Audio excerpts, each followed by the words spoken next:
thank you for coming out this evening. For those of you that may not be aware, this is, I assume you're all aware, but this is an opportunity for us to really dig in on what is going to be the future for Hartford in terms of economic development. We are in the process of updating that chapter of our town plan. And one of the things that we feel is really critically important is that we have community engagement around these topics. And so what I would like to do is just sort of welcome you, invite you to share what you want to share. Tell us what works, tell us what doesn't work. And somewhere in the middle, whatever it is, we want to hear your ideas and so forth. For us to embark on this activity in the town, we were very lucky to obtain and have a company working with us. They're known as Better Cities. And they have put together a wonderful presentation this evening to inform you and solicit your input. So on that note, what I'm going to do is just introduce one of the principals of Better Cities, and that is Jason Godfrey, and I'll let him introduce his team members, one of which is here this evening, and then tell you a little bit more about who they are, and then they'll jump right into the program. Excellent. Very grateful to be here this evening. We've had a wonderful few days. We got here on Wednesday, I guess yesterday, and have had a wonderful couple of days in the community here. And my name is Jason Godfrey, like you said. I'm from the Houston area, and my colleague Sarah Gulu is from, she lives in the Boston area, and it's been really wonderful to be here. Tonight, as you said, it's all about you. We're really interested in your feedback. We've got some technology we're working on. We're going to do some online surveys, so get your phones ready, and then ask you a lot of questions. And it's really all about getting your feedback to help shape and inform the strategies. So, first of all, I just need to wish you all a happy Pi Day. How many of you are aware of that? Today's Pi Day. So, thank you for spending this auspicious occasion with us. Secondly, I want to highlight something, which is the renaissance of your downtown here, the White River Junction area. How many of you know the history of that, or what are your perceptions of what happened to make that come about?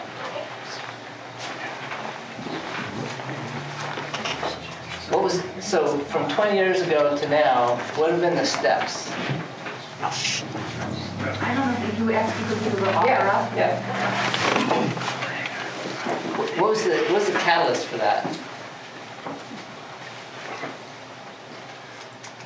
A Sunday afternoon, David Briggs was giving a talk about the sort of history of the economy of White River Junction.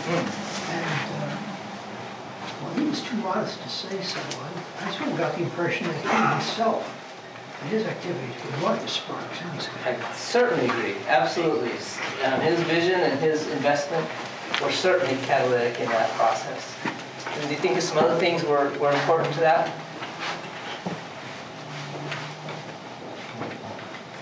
I think the theater, maybe? The theater bringing vitality. I think the first business, or one of the first businesses was the frame shop, right? Mm-hmm. And in order for things to happen, there has to be a catalyst. There has to be the first mover, the one who makes the investment, that others say, oh, look, I see that, and I see it happening. I also want to highlight the fact that a lot of the upgrades that have happened have been possible because of the vision and foresight that Lori and Matt and their team created a tax increment financing district. And I think this is a really untold story. And I just want to highlight that for a minute. That downtown White River Junction would not be where it's at today without their vision in establishing that tax increment financing district and using the proceeds from that to do important infrastructure projects.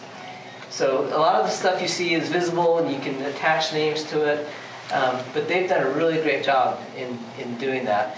And the reason that's so important is because it's hard. Tax increment finance districts are incredibly complex. They're much easier not to do. And so they really sacrificed and did a lot of effort to do that. I just want to highlight that. I think that's really important. what is economic development? So when people ask me, what do you do for a living? I say, I'm an economic development consultant for communities. And they say, what's that? Oh, like, how long do you have? When you hear economic development, what does that mean to you? Sorry? Business, housing. Business, right? Yeah. Creating conditions for growth in communities. Wow, really good. Okay, it's the process of creating the conditions that lead to businesses, community growth. Excellent. Other thoughts? What would be the specific types of activities or outcomes you'd expect when talking about economic development? Taxes. Taxes would certainly be a function of it. Sorry? I said increased tax base, the same thing. Okay, yeah, increase the tax base, great. Creating jobs. Jobs. Infrastructure. Infrastructure, Yeah, you usually see a lot of entrepreneurship, business ownership, Excellent. employment, okay. mixed-use spaces. So that's kind of community stuff, right? Right. Community building, placemaking. Other thoughts? Workforce, right? And Lori's department is community development, or is actually planning and development, right? And that it's a spectrum, right? So it's from zoning and planning and land use and so forth to the economic development of the jobs and incomes and so forth. But economic development is all of that, right? If you can't have a great place to live, you can't attract people to work, right? If you don't, go ahead. Storytelling and branding. That's such a critical part of it, yes. That's so important. I'm so glad you brought that up. By the way, you need to introduce yourself. I'm the town manager, John Haverstock. We have royalty among us. Oh, no. Thanks for coming, John. That is, oh yes, please. Oh, it's okay. No, it's fine. Now we good? Yeah. Okay. The storytelling is so critical because you can be the most amazing place on earth, and if nobody knows that, you're not going to be able to tell your story and attract the businesses and so forth. Super critical. So tonight we're going to ask you questions that are very broad. And it kind of runs the gamut of community building and what in amenities and quality of life to the more hardcore economic development things. But it's all interrelated, right? You can't have, you can't tell Laura, hey, you need to go out and recruit us some businesses, but your quality of life is terrible. Does that make sense? It's all part of one big package, one big whole. So I think to start with, I'd like to go around the room quickly. Just everyone introduce yourselves. Where you live, the amount of time you've been here in the community, and your name, if that's all right. So let's start over here. My name is Phil Sargent. I live in Wilder, and I've been a resident here over 60 years. Great, thank you, Phil. David Briggs and Peggy Adams, and Legend. we work in downtown, and we've been here forever. It's so good to meet you. Thanks. Jesse Pollard, I've been here for 2 years. I volunteer on the Energy Commission. I live in Wilder. Okay, great. I'm glad we got a mix of some newer to the area and more tenured. Bob Durkee, I live in Wilder, and I've been there about 68 years. Okay. I'm Wendy Windsor. I also live in Wilder, and I've lived here 38 years. Thanks, Wendy. John Reed, I live in Huichi, and I've been a full-time resident there for 11 years. Thanks, John. Dana Carlson, I'm the Environmental Sustainability Coordinator for the town. I've been here 2.5 years. Okay, Dana. John? Preachy 6 months. Not quite 6 months, right? Right. Not quite 6 months. That'll be a big point. Hi, I'm Walter. I've been here 24 years in the town, and I've lived in 4 out of the 5 beautiful villages in Hartford. So do you get a bingo prize if you get all I think stamped they passport? actually get my name on a plaque at the town. Is that right? Working on that. The visitor center. That I can work on. I'm Jeff Levitan. I live in Quechee, and we've been in Quechee for 27 years, but we've been full-time residents only for the last 4. Okay. Excellent. Leif Smedman. I live in Quitchy. We have been there for about 20 years. 25 actually. Okay. Well, she's my wife. Hi. I'm Jennifer Kravitz. I've lived in Hartford for 32 years. Thanks, Jennifer.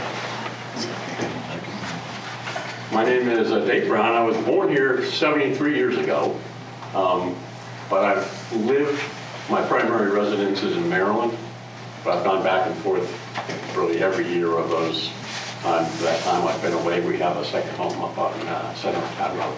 Okay. Thanks, Paul Harbor, Maryland. Colin Butler. Okay.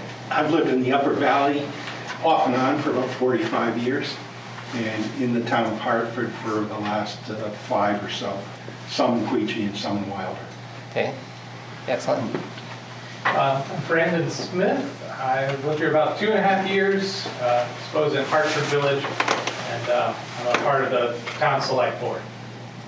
Thanks, Brandon. Good evening, I'm Jonathan Rugg. I'm an engineer in the construction industry, and I have been in Hartford Village since 1999. You're going to make us do the math. I'm sorry? You're going to make us do the math? 25, we get it. Pretty easy math. I'm Bruce Riddle. I live in Hartford. I've been here since July of '99, 25 years. Huh? I'm Toby Damon. I live in Queechee. Let's see, I've been there 20 years, but grew up in the region years ago. Perfect, thanks. I'm Ida Griesemer, Upper Valley native, and been in Hartford for about 2 years, and also part of the select board, very newly so. Okay, interesting. Lori Hirschfield. I've been the Planning and Development Director here in the town for the last 27 years. And I'm Matt Osborne. I'm a planner in the planning department. I've been working for the town for 26.5 years. Fred Lerner. I live across the river there, White River Junction, and been here about 45 years. Interesting. It seems like there's the like 40 plus years, some 20-ish, 25 years, and 2 years. It's kind of the buckets. That's interesting. How many are in the 2 to 3 year range? You two, and yeah, you three. Interesting. Oh, that gentleman. So yeah, there's 4. That's interesting. We'll drill down on that. That's an interesting phenomenon. Okay. We ready, Ms. Gulu? Think so? All right, let's give it a shot. Okay. I have a question while we're waiting. Can I ask something? Yes, ma'am. Please. So when you were in part of your introduction, you mentioned something that Lori and her department did created called a tax increment financial district. I was wondering if you could say more about what that is. Yes, love to. Do you want to? Lori, Yeah. Okay. The Tax Increment Financing District, or also known as TIF, and I don't know if I need to take something from your Take that one. So, where are we? That is, it's a way in which we can finance capital improvements. And basically, it is a program that's run by the state. We have to be approved to do that. And it allows us to bring in local dollars, put them in a special fund, and actually do that with the state education fund as well. Basically, how it works is when our plan is approved for that, and there's quite a bit of an extensive process you must go to do that, we establish what the value is of all the properties within the district. That district is generally downtown White River Junction, and then goes over the bridge, includes the Pine Street area, co-op, all the buildings around the co-op, all the way to the school, and then all the way down Prospect Street and over to the town line with Leb. Basically, in 2011, we took on the project. We knew what the base value was of the property at that time, and any growth in the property valuations in that district area is known as increment. We're able to, at the local and the state level, we're able to retain 75% of that, and it's put into a special fund designated specifically for that tax district. In regards to that, we had a 20-year period in which we could collect that increment. And the reason why we have that increment, it enables the town to finance the improvements that need to be done in order to stimulate development on the private sector side within the downtown. Many of you may or may not have been aware of, but the infrastructure in there, water, wastewater, roads, all of that, was very old and very deteriorated. And a lot of it didn't even meet the code that current new buildings or renovations of buildings and their ability to expand and provide more commercial and residential development on existing parcels or parcels that were not developed. The capacity wasn't there within the infrastructure. So this is to build the infrastructure, parking lots, streetscape improvements, lighting, sidewalks, and all the underground stuff that you need in order to make development possible. We did that. We're I would say in the senior years of our development. You've seen a lot of what's been going on in the downtown. We have a few more projects to be done. So that's it in a kind of a quick summary. And I certainly, if you have any other questions, you can certainly give me a call at my office at any time and I can walk you through it a little bit more. David Briggs was part of those people within the community that we partnered with, because it was not just about our office doing it. It was really about working with the property owners, them envisioning what the public infrastructures could be, and also envisioning what their private development would be in relationship to the public infrastructure. And so there's a partnership there that's necessary in order for this to be successful. Great question. I'm glad you asked that. It's interesting when you look at communities, especially older historic communities, and you think about the public investments that had to happen 100 years ago or 150 years ago to make this community happen, right? Bridges and sewers and buildings, right? Significant bets, fair, from the community saying we're gonna bet on our community and we're gonna invest. We've lost that as a country. It's really interesting that there's very little public investment in communities anymore, except for ball fields. That's what we invest in as a country anymore. It's just big stadiums, right? So this tax increment financing is a way to get back to, hey, we believe in ourselves. We're going to bet on our future, and we're going to make an investment. The great thing is it doesn't come out of taxpayer dollars. You're saying, incremental growth, we'll take that revenue and apply it. So very progressive, great job. Okay, a little bit about us, just quick background. We work from Maine to Oregon, and we really specialize in helping smaller communities. The reason is big communities have lots of resources, right? Smaller communities have just as many issues, just as many challenges, and a fraction of the resources. And so that's where we feel like we can have impact. And so our mission is to help smaller communities prosper. And our scope of services includes, strategic planning and visioning like this, but we also do a lot of implementation, where we are the economic development arm. We are the Lori of Wells, Nevada, and Mount Holly, North Carolina. The reason that's important is because when we do a strategic plan, oftentimes you see plans like, do this, kind of idealistic and just lots. We're like, well, we couldn't do that. We're only going to give you something where we feel good about implementing it. So it's got to be rooted in realism. It's got to be focused. We're not going to name every problem out there and say, here's your goals. Go for it. And it's really a process of being focused. So today we're going to talk about really broad topics and get a lot of input. And you're going to say, what are these guys doing? Because they're not making any decisions. That's the point. Casting it broadly, get a lot of input.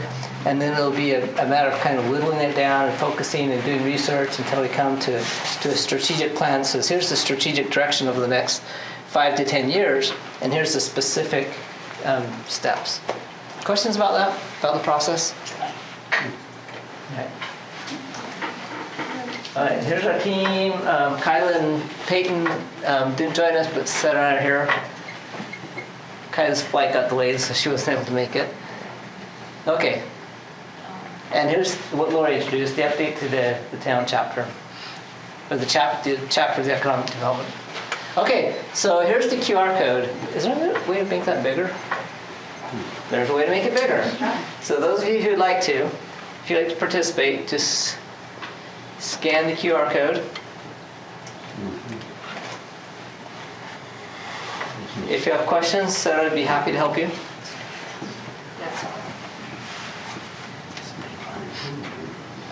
Did that work? Are y'all in the survey? So you'll be able to scan it and it starts a survey for you. Just to check in from a technical perspective, does everyone know how to scan the QR code? Oh, okay. Oh, there it is.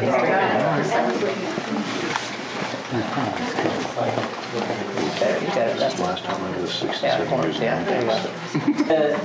Oh, and by the way, this same survey is available online, and so these first questions are really about for the online version, just to have some interesting. We can do some interesting cross tabulation of the results based on these demographics. So we'll go through them here. Go ahead to the next one. Yeah. That is so interesting. We got. So those of you who have been here less than 3 years, why is there 4 of you that are less than 3 years? Is that just a coincidence, or did something happen at that point post-COVID? Sorry, what? Oh, interesting. What's the link there? Yeah, I mean, I'm sure we all have like slightly different stories, but it was related to COVID. I mean, I'm from the area. My folks still live in Lyme, about 20 minutes from here. So, yeah, I finished a grad program and really was focused on getting back to the Northeast to be closer to my family. And COVID was definitely part of solidifying that priority in terms of my values. And so I was able to find work in Boston and then here. So I kind of just like got Boston, but didn't feel close enough. I really wanted to get back home in the Upper Valley, and yeah, so that was my story. Interesting. The rest of you, I guess, where'd they go? Yes. Anything happened that brought you here at that point? Yeah, I suppose I just came for work. Okay. And to join a partner who was affiliated with Dartmouth. Makes sense. Similar? Okay. Yeah. Friends and family. Great. Perfect. Thanks. All right. Quality of life. Interesting. Okay. So we had very satisfied. How many were very satisfied? Go up one more. So 8% very satisfied. Okay. Interesting. Okay. Any comments here? We'll have, obviously there's questions to come, but anyone like to make a comment on this slide? It's not a representative sample by any means. You're here for a meeting probably because you love Hartford and want to find ways to help it. It's not statistically valid. That's fair. Yep. I'd be curious to hear someone say what they meant by the difference between satisfied and very satisfied. Okay. Yeah, for those who are, I think there's probably one that was very satisfied. I mean, any comments on that, or what would tip you into the very satisfied versus satisfied? What would be those factors? That's a great question. Anyone want to comment on that? I'd say if my kids stayed around here because they could. Oh, how interesting. Yeah, that's great. What a good insight. Thank you. Anything else? Yeah. You've got a little bit of a tricky situation to figure out, I suspect, because there are probably a number of people in town, maybe not in this room, who would be happy to live anywhere in 6 or 8 towns surrounding the college and the hospital, being the epicenter of the Upper Valley. So there are folks that probably are very happy to live here, but they'd be very happy to live in Lebanon or Norwich or Heartland, perhaps. So it's more the Upper Valley than specific to Hartford. Yeah, I think you in the work you're doing, you probably discern what it is that sets Hartford apart, or what we need to do to make Hartford stand apart in order to specifically attract people or retain people. It is, well, and it's an interesting from a branding perspective and an identity perspective. There's a really strong identity around White River Junction, around Quechee, and around the upper Upper Valley, right? Hartford is kind of caught in between a lot. It's interesting. It's an interesting dynamic, and those are good insights. You say it's kind of Upper Valley, right? That's where the satisfaction is. That's why we're here. That's good. Yeah. We've been around a long time, 27 years, but as a second homeowner, but we've been at full time for 4 or 5 years. So I find that Quechee, which is where I live, is pretty self-sufficient. I mean, not for retail or anything, the restaurants, but in terms of general activity. I have very, very little interaction with Hartford. Very little. I mean, virtually none. So it's a hard question for me to answer. Because I would say Quechee is pretty full, lots of friends, lots of activity, lots of stuff. I mean, I'll come down and go to Alexa, for dinner. But other than that, very little interaction. And it's interesting that we ask the questions Hartford over and over in the survey, right? But it's not. Yeah, exactly. Not at all. Yeah, we recognize that when we put the survey together before we got here, and we talked about that a lot. Like, it's interesting that that's kind of not the right question, right? Right. Yeah. You got a question in the area coming? Just to comment that, I live in Vermont, and I know the border's right there, and as Colin was saying, people are kind of happy to move around. I hardly ever go to New Hampshire, because everything I need is right here in Hartford or Norwich. And it's weird, because you bump into people who've been here forever, but they live in New Hampshire, and suddenly it's like, we just never would have bumped into each other. Oh, interesting. You're on that side, you go to Lebanon. So question, someone mentioned the green license plate. How many of you are proud of your green license plate? That's the thing. Less than half? What was the question? What's that? What was the question? Are you proud of your green license plate? Not anymore. Not so much? Okay. All right, there was a comment back there. Yeah. As someone who's lived here through a lot of different stages of life, and my husband and I had our first wedding anniversary here right out of college, and I now have my oldest child off at his old college. So I've sort of been here through time, and I would say that over the years, I did not have a sense of Hartford until I had kids in the system. And if you look around this meeting and the one that we had on Monday night, there's this shocking lack of people who have kids or family-aged, kid-aged families going on, or giving input from what I'm saying. And that's really a huge anchor of who Hartford is, because Hartford School District kind of unifies this idea where Hartford Hurricanes, we're involved in elementary schools together and high schools together, and we do booster drives for our sports teams together, and we go to football games together. Yeah. And it's a huge piece that we sort of have to at least acknowledge and sort of figure out how it factors into our sense of community and place, if not also economic development. That's a really great point. So from a daily living standpoint, your village may be your primary identity, but if you've got kids, then Hartford is a thing. That's great. I was just going to say, we thought long and hard before we settled in Hartford, because we have a business in another town, but we wanted our kids to go to Hartford schools. Yeah. Great. Okay. Perfect. And they are here. Great. Yeah. It's a hard time to make you be here if you have kids. That's fair. Yeah. I've got a couple of neighbors who have school-age children. They're interested in this, and the reason they're not here tonight is because they're going to a Pi Day something or other with the White River Elementary. Oh, that's right. Yeah, there is actually a Pi Day thing. That's true. Unfortunate. Well, they have the online survey they can take. But there's a bunch of things going through here. So you have to own a car if you're in this town. You can't walk almost anything, especially in the winter. You can't do it. There are a lot of poor people in this town. You can see that in how many kids are getting eligible for reduced meals in the school district. And you can look at the condition of a lot of housing. A lot of the older housing stock needs significant maintenance. One interesting thing today is Vermont Public Radio is having a fundraiser, and the raffle gift is a new roof anywhere in the state. And that's, people are calling constantly. Everybody wants a new roof. $15,000 for a new roof. That is very practical. And then we are getting to be an older community. And I know people who graduated, who left when they were in their 20s, They left Hartford because they couldn't stand so many old people. There was not, they could not find a network Okay. of young professionals.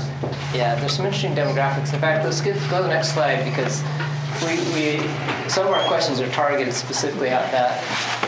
But most significant challenges, oh, that's shocking. Housing affordability, you see that coming. Employment opportunities, let's talk about that. Why is that a big, what do you mean by that? Yeah. Speaking for, again, probably just my age group, it's hard to stay here in this area and have what would be considered nationally competitive wages if you're a professional. Also, if you have specialized skills or knowledge, it's hard to find an employer that needs that here locally. Okay. Right? We have a smaller pot to cook in. The DPW and police department are hiring. There you go. That is not my specific skill, but I appreciate that. I think it'd be wonderful though, I'm just saying. One second, so one thing we've seen in other New England towns is the dearth of middle management jobs. So there's like entrepreneurs are doing pretty well and maybe some executive positions, but those professional jobs in the middle ranges, so for, in the 30 to 50-year-old range are kind of lacking. Is that I think is that that fair? describes it well. Okay. Yeah, what's missing here, and I don't know how to explain it. I've got 3 daughters, they're in their 30s, younger 30s and 20s. And, I said, well, why don't you come live in Vermont? And they said, Dad, it's impossible to meet people in Queechee or Hartford in this environment. I mean, maybe we'll go up to Dartmouth and meet people up there, but there's no social infrastructure for, I don't know what you call them, 20s and 30s people. Got it. Okay. And I don't know if we're alone in that, or but they're loud and clear about it. There's no way in hell that we'll live there. Is that echoes anywhere in one of? That was the point why I say young people stand in my kitchen and say they're leaving town because there are too many old people. Okay. They cannot connect with people their own age. Okay, fair. And then I have people in the trades who stand in my kitchen saying the salary rates are too low. They can drive 40 miles, 50 miles, and they double their rates in the trades. Interesting. I once heard, so Vital Communities is a nonprofit around here that does fantastic work.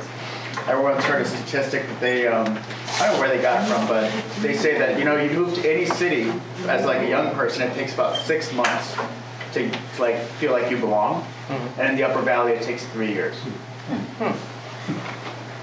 So, and that's resonated with other people I share that to my age. Interesting. Okay. I might like to try to think out loud about the relationship between housing affordability and employment opportunities. One thing that I think would propel someone to go from neutral to satisfied or satisfied to very satisfied. At first I was thinking home ownership, like, if it went from whatever it is now, 20%, 30, I don't know, up higher, you bump it 20, 30 percentage points and that would make a lot of people more satisfied. But then I got to thinking and really, that's just a proxy. What I'm really thinking about is how much disposable income a person or a family has. How much money they have per month to spend on things that are not keeping themselves alive. Yeah. And if there's a way to boost that, I don't care how it happens, but I think that's what people really need in this economy, and it's the whole outside economy has pressure on that, but I feel like there could be local solutions. Yeah, that's a really great point. So quality of life equals expenses, living expenses minus, or income minus living expenses to some extent. That's an important component of quality of life. Great point. Excellent point. Okay. Yeah. One thing that concerns me is we don't have any like department stores, anything like that in the town. Granted, we have sales tax, which probably deters a lot of stores from coming here. We have to go across the river, so we can do that. But what about the town itself? You know, you want to go buy a pair of socks, you're not going to buy them in Whittier Junction or Hartford or anything like that. So is that a Vermont thing? Is there a culture around we don't like big box department stores and we don't There's like a law. It took Walmart 18 years to get into St. Albans. That should give you an idea. But we have stores on the towns on each side of us. We have a lot of, department stores in Windsor, Bradford, Farmway. Okay, interesting, yeah. Nothing. One of the things that I've noticed over the years is that when a new store or a chain comes to our area, whether it's in our town or even across the river, it takes an exceedingly long time because I sort of feel like at the national level there's a misunderstanding of the way our retail and our shopping habits work in our rural area because again, we're not in the middle of Iowa where we have these concentric circles that come out and they're doing data measurements. There are plenty of people who come from Montpelier down to the West Lev area to do their shopping because they just happen to like those stores better because it's just as far to go to someplace else. So the way that an area pulls in consumers is different in our geography than in other geographies. And I don't really see that. And I think that is reflected in the fact that, as he was just saying, like it takes a million years to get a store to come in, and even when they come in, it's the smallest store possible. So, for example, Claremont, New Hampshire has this giant Walmart. Not that I care about how big our Walmarts are. I am not a fan of Walmart. But our Walmart that is up here in Lebanon is a very small Walmart, comparatively speaking, because nationally somehow they don't understand that we're a bigger shopping center than Claremont because our geography is cut by the border. My point was really the regulatory hurdles. So I think there's 2 points there, right? The regulatory hurdles and then just the market dynamics are different here and because of distances people are willing to go. And so the concentric circle model doesn't work. It doesn't work. I think the key takeaway is Walmart envy. There is some department store envy, maybe. Yes. There's the regulatory part, but there's also the sales tax difference, and we're so close to New Hampshire. Yeah, it'd be different if going you're somewhere back else. to the 60s, when we had a Colodny's and we had the hardware store. I came into town for haircuts and all of that every weekend. There's not that magnet or need to come to White River Junction anymore. We used to get our groceries in Hartford. There was a grocery store there. So yeah, it's very convenient to go across the river. Right, and that's hard to overcome, right? Economic. It is. Okay, let's move to the next one. Prioritize. Okay, small business support number 1. Why is that? That was ahead of workforce. That's so interesting. Why small business support? Can you read the letters in green? Because we can't see them. Oh, sure. So the question is, what areas should be prioritized for economic development? And it's small business support is number 1, workforce number 2, and arts and culture number 3. So number 2 we're not going to talk about because that's not, we expected that one. But 1 and 3 are interesting. So let's talk about small business support. What do you mean by that? First of all, there are a lot of small businesses here. There are. Because that's the contrast to West Lev. If you want, artisans, arts, crafts, White River Junction, ethnic restaurants, White River Junction, a certain vibe, West River Junction. So maybe the idea is to support that. And is that cultural or is that economic? How do you explain that? How are they not connected? Economics and cultural? Yeah. Aren't they intertwined? Don't you have a particular flavor of development that, it's where you put your development choices? That's what you support and because that's our culture? Yeah. Okay, that makes sense. One thing that hasn't been mentioned, you talk about small businesses, you talk about Walmarts and things like that. Online shopping, I think, has a major impact on goods and services.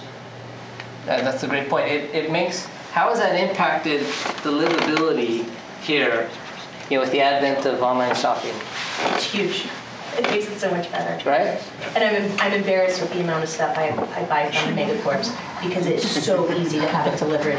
And I have a busy family life, and it is just so convenient. Yeah, like that instead Oh, of yeah. like that. Yeah. Yeah, for sure. But the flip side of this is that I've talked to a number of small businesses over the last 10 years who've gone out of business. They were killed off by Amazon. There's that. What they really object to is the loss of service, where people came into their store, tried on an item, and then went home. Instead, openly sometimes, I'm gonna go get it on Walmart because it's cheaper. Yeah. So and retail is actually an interesting dilemma. You know, the department stores, they're hating life. And we're doing a lot of work with communities who are trying to backfill, vacant big box stores and so forth. So it's a really interesting dynamic right now. But I think this third one, arts and culture, is interesting, right? Because what are the small businesses that are really doing well here in your community? Name some of those small businesses that are killing it. Well, I think restaurants are, and I was going to say that when Dartmouth stopped having their semesters, they send the kids home now sometime after Thanksgiving or around Thanksgiving, and they don't come back till January. Mm-hmm. And that really hurt the businesses in Hanover. Oh, interesting. So the restaurants there aren't doing as well, but the restaurants here are doing better. Oh, interesting. At least that's how it looks to me. Yeah. Oh, interesting. What are your successful businesses here? So we have a bunch of people who make custom furniture. Okay. Extraordinarily very expensive. Artisan, custom furniture. What else? We have people who I don't understand this at all, seem to do very specialized work in customizing things for automobiles and motorcycles. Oh, interesting. Huh. And I don't know what the market is or where it goes. That's so interesting. Cannabis is doing pretty well. Yeah, it's doing all right. Okay. So I'd like to talk about artisans because I am one. And we talk about small business, but in fact, they're solopreneurs. Mm-hmm. And that's very different when you measure against what a small business really is in this country. It's like, what, 100 employees? Isn't that what I don't know what the the federal definition is. That's a government good defines question. it as 100 employees It might be and less, Yeah. which just doesn't fit. It's not the same scale. Right? No. Yeah. What's really interesting about this is we were talking about this, adding this 1% tax for Hartford. The challenge is, as a small business person, and I make handbags, I don't sell in Hartford. They won't get any extra tax money from me because there are no opportunities here for me to sell my handbags. I go all over the state. Sometimes I go into New Hampshire, Massachusetts. I've been to Connecticut. I've been to New York State. But they aren't here, and yet this is the perfect place But there's for a that. lot of really unique stores here, right? Yes. Isn't that part of the... But people like me work out of our houses. Oh, okay. Yeah. Interesting. So let's talk about some of those other successful businesses, because I think there's an important narrative here. Restaurants like Tucker Box. Tucker and Box. Phnom Penh. We went to Tucker Box. This is you have a reservation? Well, you have to be out of here by 6:15 because we're booked tonight. And they're expanding. I mean, the same owner, I mean, another small business that struggled and went out of business, Piecemeal Pies, which was more like a, coffee shop and pastry place, didn't survive. And then Jewel, another business that was like coffee and juice and smoothies, like closed in the past year or two. But there are like a couple businesses in town that have like expanded. So there's like a cocktail bar that expanded to be a wine shop by the same owner, and then Tucker Box, the same owner, is expanding to be another coffee and like pastry place. But I think we have too much Turkish food. I don't think this is But I'll say another business, I mean, this is a little like out of the box. They are based in Hartford. They work all around the Upper Valley, but people in my family have a business that's like cleaning out homes. So when someone passes away or has to move suddenly and needs like a full clean out, their business is booming. They have a ton of work. interesting. Yeah. So, okay. I'm not sure anybody else would bring it up, so I'm going to stick it in there. There are probably a number of businesses in the town of Hartford that nobody in this room or nobody in town government or nobody else knows about. There are lots of folks who work at home by themselves in small networks of people who work together with them who are all over the globe.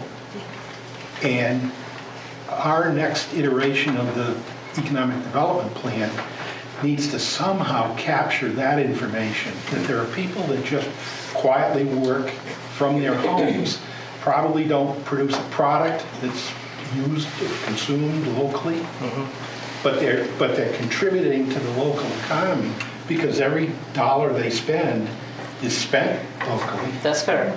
So It's an interesting economic development situation. Let me put a bow on the artisan thing first. We didn't mention glass blower, right? We have a glass blower here. There's quite a few industries like that are really successful here, and the common narrative seems to be that they can't be Walmart. They can't be Walmartized, right? They're unique, and you know the Turkish restaurant, you know. If Olive Garden opens, that's not going to hurt them. It's so unique, right? So it seems like that's really the strength of the community, that this growing entrepreneurship is based on authentic, organic type products, right? There must have been 10 huge maple sap trucks went up my road today. Yeah. And Kazi Knott is killing it with his maple syrup business right now. And that's reasonably new, 5 years maybe? Yeah. And I see it on the shelves in the store, and you know, he wanted something to do when his excavation business couldn't be working. Great, yeah. So he started this maple syrup business, and it is really going great, it looks like. That's awesome. And the comment about businesses you don't see, I think your family business is one of those, right? You don't think about it, but a very successful small entrepreneurial business. So I think business support of both the artisan and then these kind of unseen ones. Now, let's talk about, because this is interesting, technology and innovation. I would guess that there's no metric for this, but if you measure the IQ, Hartford punches above its weight. Is that fair? Just based on the people we've met, and you know, people saying, "Yeah, I got a PhD from Dartmouth," and they're stuck around. Like, that's kind of a big deal, right? Is that fair? It's a very intelligent community. Educated. That's a great question. Because that's not the same thing, right? I don't know. I've got 3 master's degrees, but I'm not sure my IQ's that high. Between the Tuck School of Business and the Thayer School of Engineering at Dartmouth, and then also the medical school and such, there are an awful lot of people around here who've gone to these schools, like the environment, want to stay in the Upper Valley, started firms, many of them on the Etna Road in Hanover, Lebanon, other places around too, and that's, I think, one reason why technology and innovation play such a large part in the environment around here. Because you're starting a high-tech firm or something like that, you've got this factory down the road here in Hanover, churning out people you're going to be needing to employ. So that's my question. That seems to me like an important resource, and in fact, you know, if you go back 200 years, 150 years, Hartford exists because of the resources had, which was the river, right? Transportation. And then it was the railroad. And today it is, what will make you relevant in the next 10 years, the next 20 years? What is your railroad? What is your river? Quality of life. Everybody has that, though. So what is it that differentiates you? Yeah, I think David's got it. Quality of life. Quality of life? Yeah. I'd like to say something about that. Sure. We analyzed Hartford in terms of a township being made up of 5 fairly unique villages, which I call neighborhoods, because they're not incorporated. And yet, when I was moving in and out of the Upper Valley and finally came home to stay, the magnet wasn't the concept of White River or Hartford at all. It was the concept of the Upper Valley. And when I told some of my local contemporaries who said, "Why did you come back?" I listed a number of things, but one of the things I said was, we have a world-class university. And they say, no, you don't, that's in Hanover. I said, you gotta rethink this. Right. We live in this bubble called the Upper Valley. Yeah. We play softball in one community and go to church in another and Shop in another, and yeah. go to Walmart and go to Simon Pierce, and Yeah. it's the whole bailiwick. Yeah, agree. The economic and cultural watershed is the valley, right? Yeah. Yeah. Okay. So David, at the bottom of the list is branding. Do we quickly brand ourselves the heart of the Upper Valley before someone else does? That's no. Be good. No. Why not in Gall?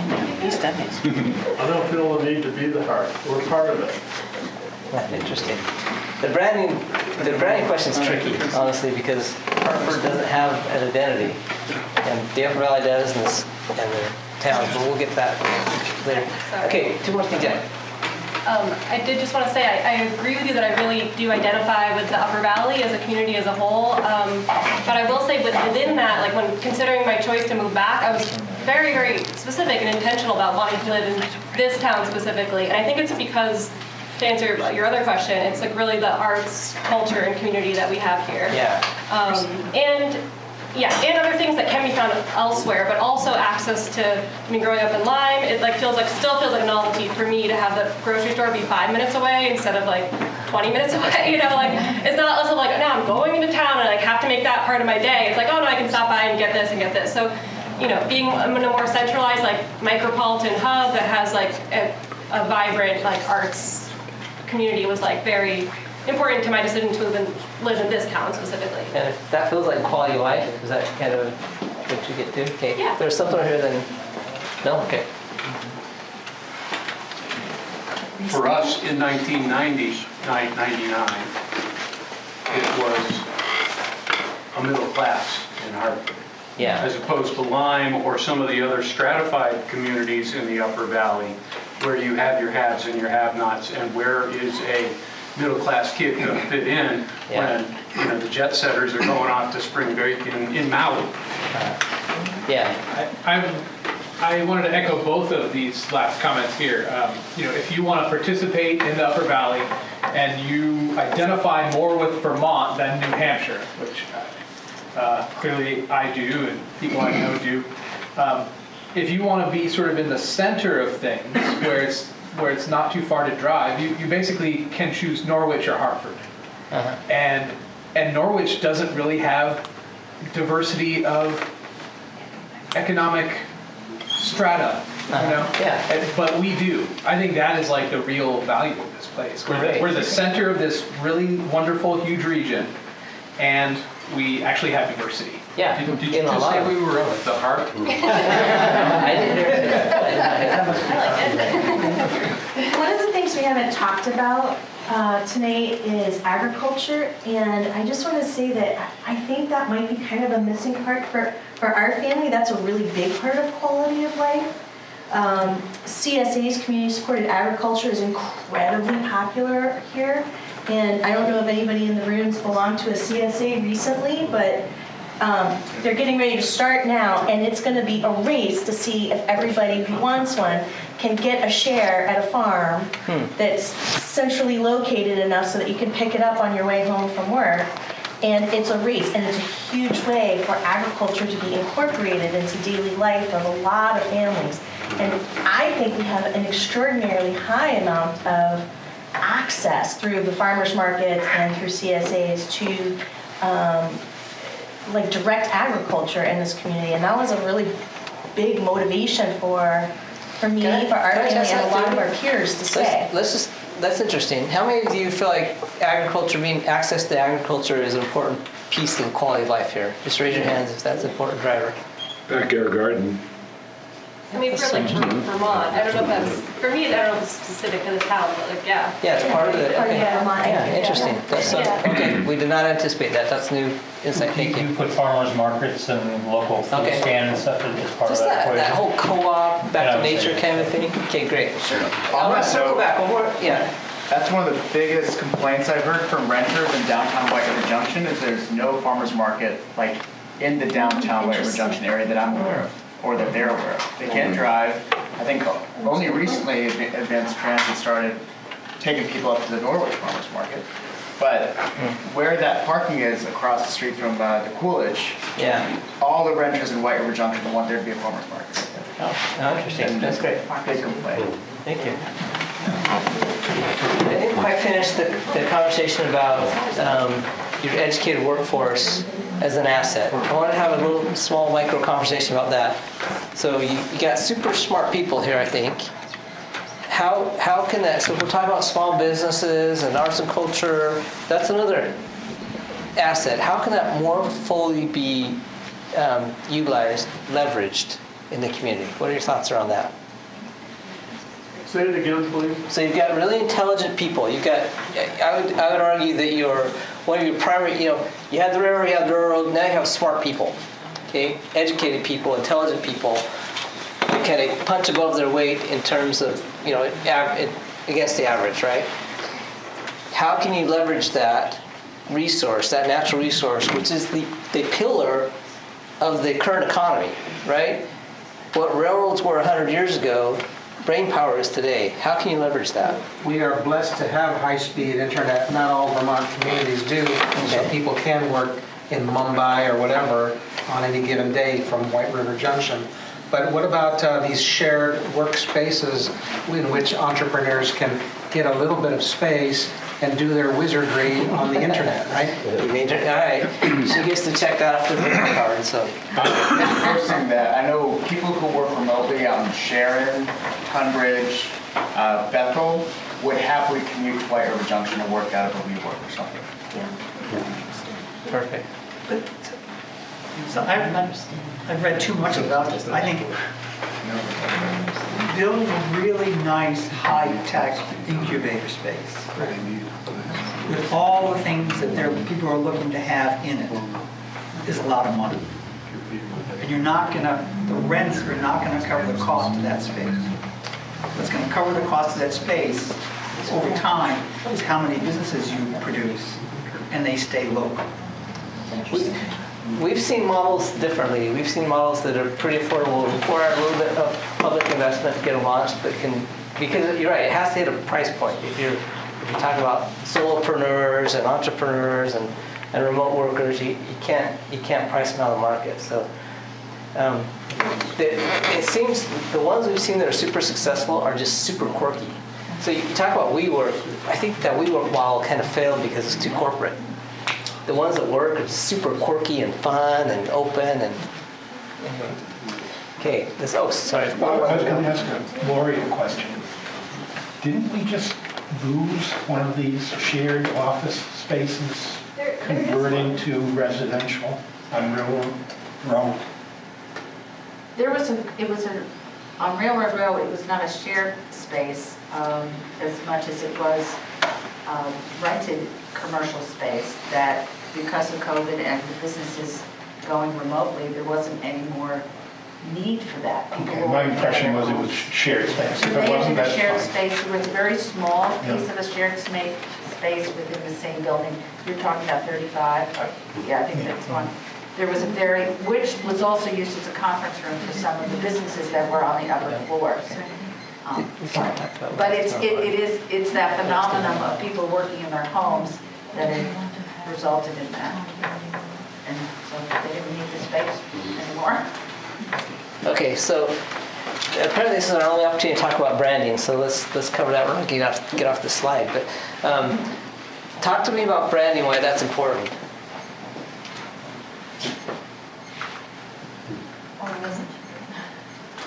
Well, I guess that's the bottom, isn't it? Yeah, actually.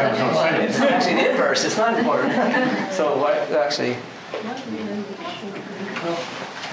I grew up near a small town in Ohio. People refer to it as the hippie capital of the Midwest. And it gets quite a lot of tourism. I lived an hour away, and that was the cool place to go. You drove to Yellow Springs, Ohio. And, they had a branding campaign. They made a slick logo, Yellow Springs, and they had a tagline under it. But I don't know of anyone who cared about the logo or the tagline. I don't know of any new people who started going to Yellow Springs because of that. campaign. You know, they went to Yellow Springs for the reasons that people always went to Yellow Springs, which is like the downtown was super cool to hang out in, and you know, you had people like playing chess on the sidewalk, and like there were 3 nice coffee shops and several restaurants with affordable prices and an art house movie theater. Right, so the branding came after the fact, but yeah, right, that's interesting. I wouldn't confuse branding with advertising. I think branding is more about what's your vision of what you're accomplishing. And how you talk about yourself. What space are you going to stake out and own? Right? And what are the qualities and benefits and features of that space that you're going to stake out and own? Yeah, that's important. And then after that, you can run all the ads and turn it over to the chamber and do your thing and do all that stuff. But I wouldn't be too literal about branding. Great. Okay, you had a comment and then, okay, go. I was just going to say, having the narrative about who we are, I think, is sort of a core point there. Yeah, how do we talk about ourselves? Yeah. Yep, very good. I would just think it might be good that we brand ourselves the way we want to before we get labeled as something less than nice, like we're a leftover community or a regional area of Newport Valley, just without hearing any important business or institution, but we're just residential by the side. It might help if we have a little more poignant message. Control your own destiny, control your own messaging. Yeah, before something less than nice. The select board's ahead of us on this. They just approved in the budget a PIO. Yes, Public Information Officer.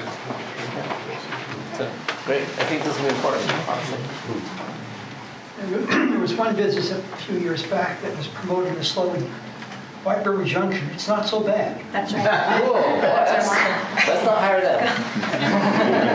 Well, that's representative. It captures something. It feels outdated now, but like 10 years ago, that people really did look down on White River Junction as some you know. So not so bad. Not a safe place, yeah. So I think it goes to show how far the town has come in terms of economic development, since that was like our thing that was. That was an improvement, huh? that's aspirational to be not so bad. Okay, amenities, parks, public parks, recreation, culture.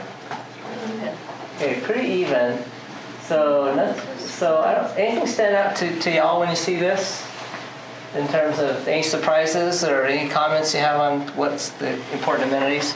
I think that last bottom of the pile there deserves commentary because health and healthcare options here suck. You know, it took us almost 2 years to find a primary care physician, sitting on waiting lists, and even then we're not satisfied with what we see. So access is really, really limited. But you're next to a world-class institution. But there's no access area. Okay. Waiting list. The waiting list are They years. don't have enough doctors. They can't hire enough people. Right, and Yeah. so if you're really going to try to grow a population, a young population that's having children, or a more senior population that needs healthcare, it's a real limiting factor here. That's so interesting. So I lived in the medical center for a while. I was in a very, very small role, looking through the mouse hole, looking through a pinhole. They're having a terrible time recruiting doctors for maybe long years. Doctors fly in, they're thrilled at the medical center, they can't find housing in the Dresden School District. The Dresden School District is where they want to be, and they're told to be in the Dresden School District. And we're not the Dresden School District. And it's a big sucking sound. And we don't have the tax base to compete with the Dresden School District. So the average house price in Hanover now is like $450. So, you know, there's a problem there, and the medical center executives are trying to address this, but they've not come to see our town manager saying, how can we help you? Yeah, that's interesting. Which is what they need to do. Right. You know, they tend to think regional instead of myopic. Yeah, they tend to think they only live in 2 towns. Okay, interesting. So let's go. Oh yeah. I'd like to expand on Bruce's statement. Great reminder that school systems really drive communities and with it goes economic development. And I'm a graduate of good old Hartford High and proud of it. And all of my contemporaries and on down the years have gone on to do substantial things, not here in many, many cases. So we don't get the residual impression that that school system is going to do well for your kids. If we could turn that around, I think that's the biggest part of branding you could. So it's not the reality. The reality is fine. It's how we communicate that is what you're saying. I'm not sure I agree with that. If you look at where kids are going when they graduate Hartford and where they're going when they graduate Hanover.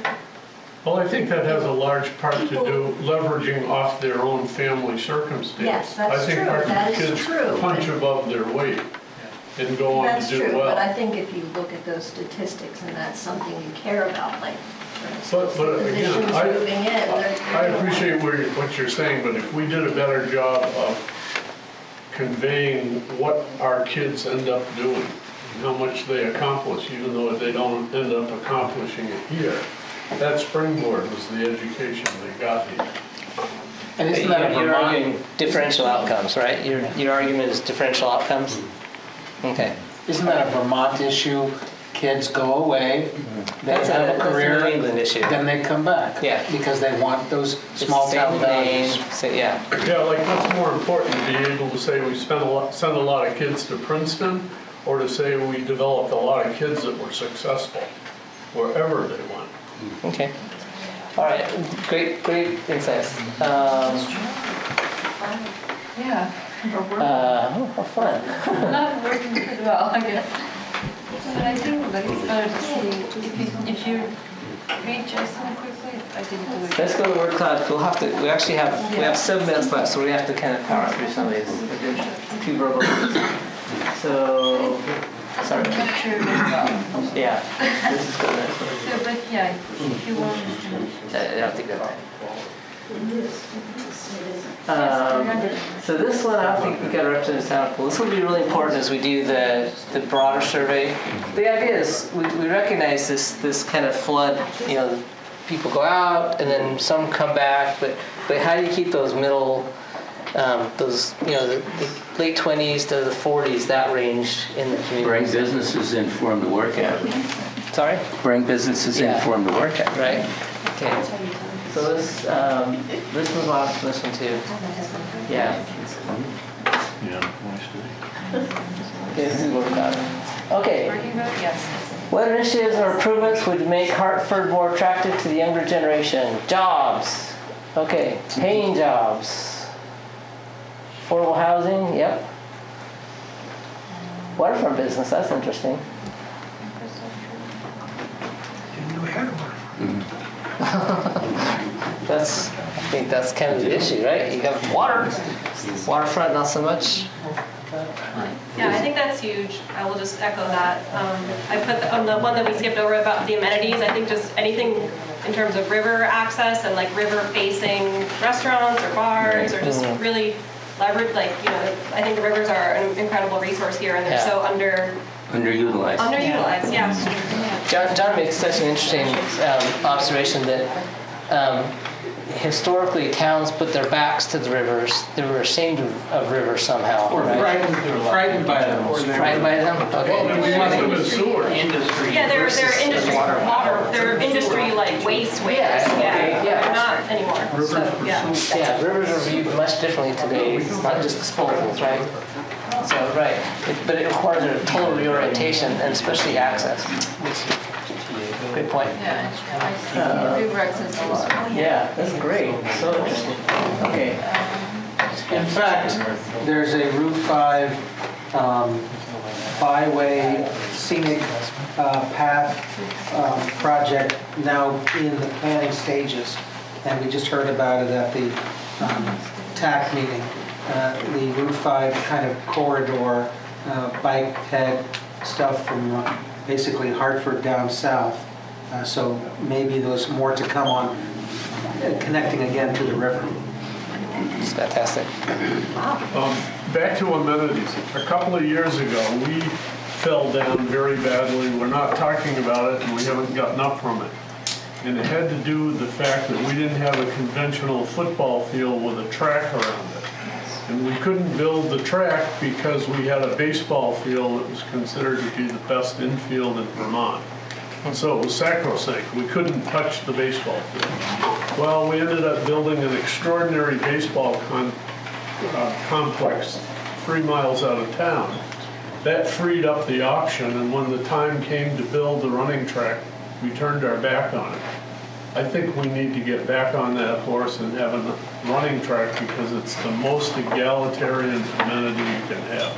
All ages, all stages. Where's the revenue As a coming former from then? collegiate track runner, I'm with you. I'm a miler. Dave, which one? I bet you're faster than me. I bet not. Okay, let's go to 12. Yeah, this is the new Oh. one. What makes Hartford unique or special? Place. It's just capturing like most used birds. Yeah, but the bigger ones are the most used, yes? Yeah, but like there should be something like in front of that one. So it's just capturing birds. Okay. So it's not quite All right. good at that. Okay. You can just quickly see.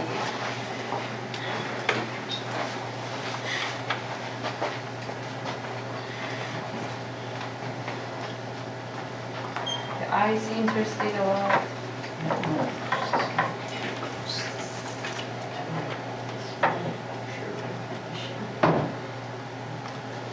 Okay.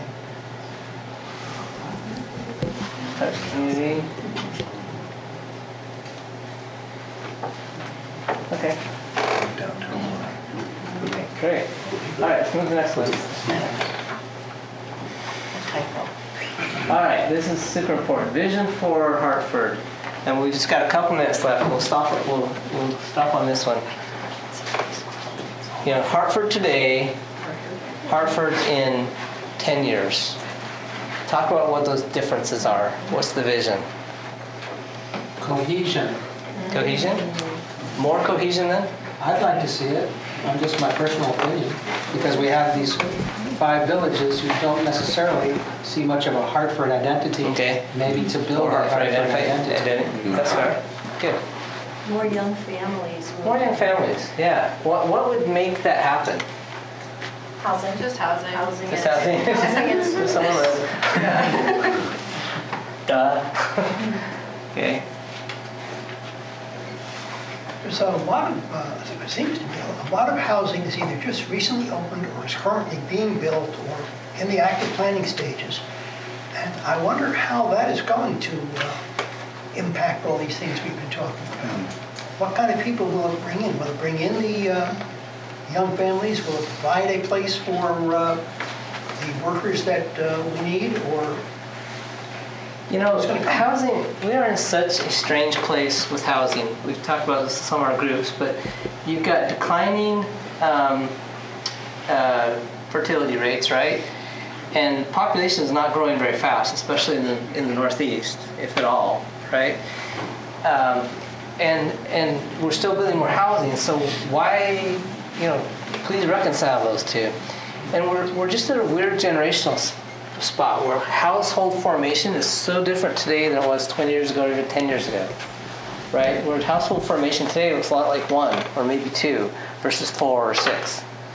And so you need more housing to house the same population.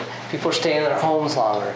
We just got this confluence of all these events that is really messing up the housing market. People are able to afford second houses because they're renting them out as Airbnbs. The prosperity in this country is killing us.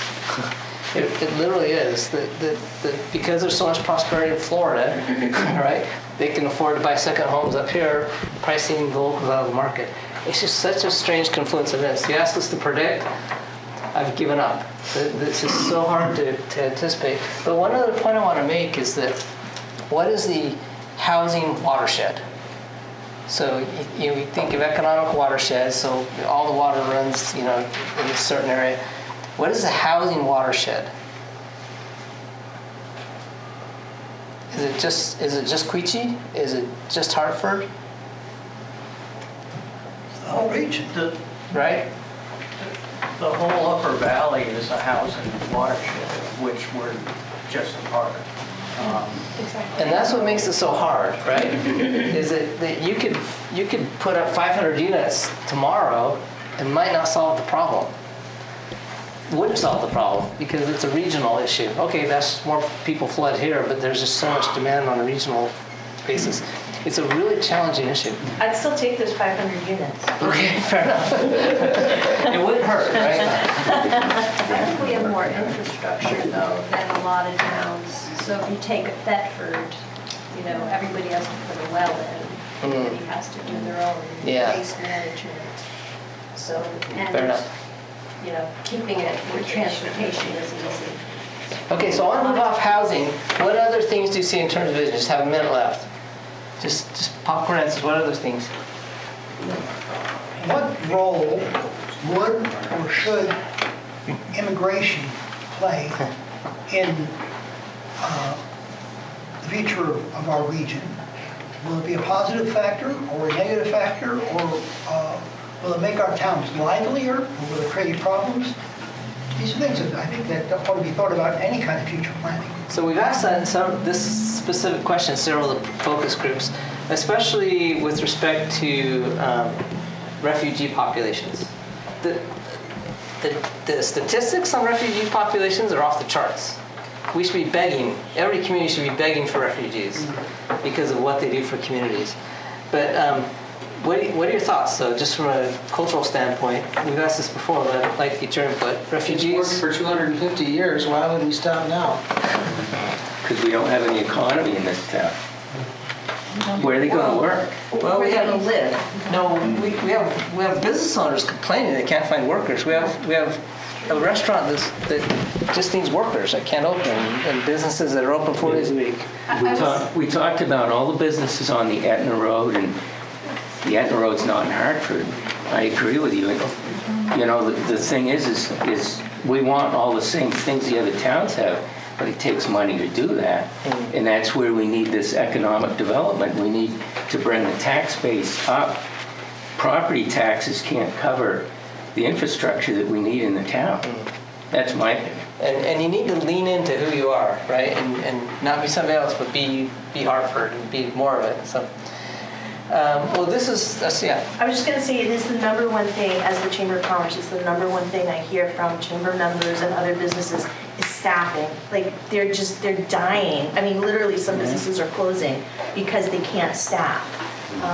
And so that would be, I think, a huge bonus to have just more people who are willing to come here and eager to work.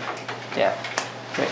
Back to housing though. But All the yeah, workers in there's downtown White River live in other towns and would happily move here if we had housing. The unhoused aren't complaining, right? So they can more unhoused, and we got it solved, right? This is anecdotal, but you mentioned the Tucker Box expansion earlier. Yeah. And their new expansion is made possible by 5 key employees that they went to Turkey to get. And I said, how are you going to house them? And they said, we bought 2 houses to house them. Yeah. I know of 3 other businesses that have also purchased housing for staff. Right. Yeah. That's part of entrepreneurship. It's back to company towns, right? Back to like indentured service. It's really the strange new world. It really is. I will say that businesses that say, I can't find employees, you're leaving out the second part. The second part is, I can't find employees at the rate I'm looking to pay. That's true too. So, if you guys get the idea. It's also about retention though too, isn't it? Right? Because it's about being able to keep your employees happy and offer them a quality of life that they want to stay for longitudinally. Yeah. Sure. Yeah. I think I mean, I think it's hand in glove together. Go back to the original statement.